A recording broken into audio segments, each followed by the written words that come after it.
Tell me, my experienced friend, do you have your personal hallmark tactics? It seems to me that you do. Just like today's heroes. Ulonzoya Eduardo playing Farragut on the North American server, and Cool Hand 64 aboard Montana on the Asian server.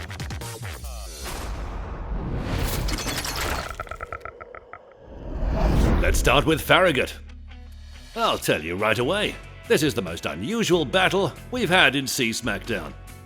Our hero chose seemingly weird tactics. Keep away from combat action. A true pacifist. The destroyer sailed along the very edge of the map, covertly, calmly, without being detected even once. While the two teams were crushing each other, Farragut was heading toward her main target, the enemy base. And when our hero finally began to capture it, their last ally was sunk by the red team.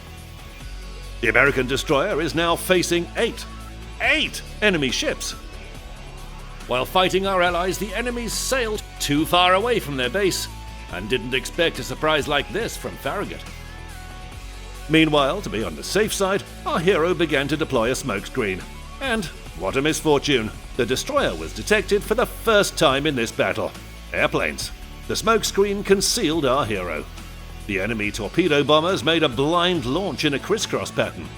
At least 2 torpedoes were to hit Farragut. But the first didn't arm, and the second missed by a miracle. Base captured, victory achieved. Without firing a single shot, Alonso Eduardo managed to earn the rare medal Solo Warrior and steal victory from under the enemy's nose. 1 versus 8. That's what I call tactics. That's what I call composure.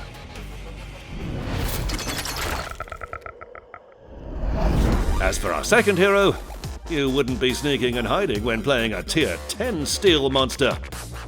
Therefore, from the very start of the battle, Montana began to force her way near Key Area C. But let's fast forward to the most interesting part, the 13th minute of the battle. The score is 245 to 438 in favor of the Reds. Each team has captured an area, and Montana has dealt only 10,000 damage. But like a bolt from the blue, our hero makes an excellent salvo at her sibling from the enemy team. 3 Citadel hits, 50,000 damage. Allied Yamato was kind enough to finish off the top-tier US battleship. It's a pity this didn't change the score very much. Our hero is entering the Key Area. Another sibling is ahead, waiting to be struck by an iron fist of shells. You want it? You got it. 21,000 damage. Here's your receipt. Sailing around the island to finish her off, but torpedoes show up virtually out of nowhere. They were one step from sending our hero to meet Poseidon. The battleship lost almost 42,000 hit points. That hurts. We're licking our wounds with the damage control and repair parties, and capturing Area C along the way. A couple of shots to wake up the enemy monarch, worth 8 and 16,000 HP. No time to relax, my friend. The enemy sibling shows up again. There's a quick artillery duel with mutual courtesies, such as Citadel hits. And finally, a long-awaited first frag. But it brings us little satisfaction. The score is 246 to 609. The enemy team controls 2 key areas. Yamato is behind the island. Coming closer. 4 kilometers. 3. The Japanese giant must be getting ready to meet our hero with all her firepower. But what's that? The enemy's formidable guns aren't even looking at us. The Japanese captain must have been daydreaming in binocular view. 5 Citadel hits and 87,000 damage. High caliber, and of course, devastating strike.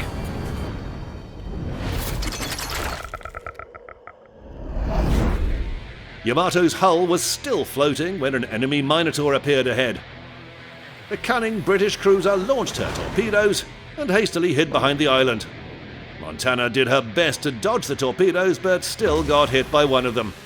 That's okay. Combat scars are a battleship's ornaments. Meanwhile, our team has 3 ships versus 4, and we're still losing by points. 357 to 772. The sly Minotaur showed up again, deployed a smokescreen, and began to tear away the remaining bits of our HP. But Montana isn't a piece of cake. You can't just take and eat it. Firing the bow guns at Moskva, aft ones at Minotaur. Double strike, and another devastating strike earned. The next moment, a frightened Yugumo jumps out from behind an island. It's the very ship that treated us so painfully with torpedoes at the start of the battle. Let's take her down, so that she won't do this again. Kraken unleashed. And that's when we suffer a blow from enemy Iowa. Montana has only 2,000 HP left, and we can't fire in return. An island is in the way. The score is 490 to 669. 2.5 minutes remain. The enemy battleship finishes off Allied North Carolina, 436 to 715. Our hero cautiously sails around the island. It seems even a seagull flying by could accidentally sink the battleship. But the push and crush tactics are still in force. Taking one last breath, our hero fires a salvo at the enemy. It's worth 22,000 damage, and the Confederate achievement. Iowa destroys our hero, but doesn't survive herself. Allied Zhao didn't miss. Victory. 1 minute left before the end of the battle.